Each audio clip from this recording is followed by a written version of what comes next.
सांग मैंने गोटे जिनस मन रख जदि तुम घरे खाइबा समय कि खाइबा बनैबा समय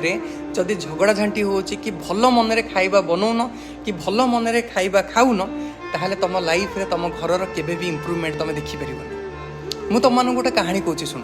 थरे जन महात्मा चिंता कले कि जदि समस्ते जाइए गंगा नदी में बुड़ पकईकि पाप धोई दौरान ताहले से पाप गुड़ाक जाऊँच कुआड़े ताने गंगा माता निजे से पाप ग्रहण करके निजे पापी होती गंगा माता होती पापी तो जिते से जाकि गंगा माता को पचारे माता कहले अरे अरे मु पाप धोच सत कथा किंतु ताकू मु समुद्र पाक पठे दौर मु समुद्र में मिशिची तो समुद्र देवता को पचार तो जिते से समुद्र देवता को पचारे तो समुद्र देवता कहले अरे मो पाखे कौन अच्छी मो पाखक जो भी पानी आसूसी जल बाष्प कर ऊपर पठे दूसरी आप जाकि इंद्र देवता को पचारत तो जिते से महात्मा जनक इंद्र देवता को पचारे इंद्र देवता कहले मो पाखक जो जिनस भी आसूची मुझे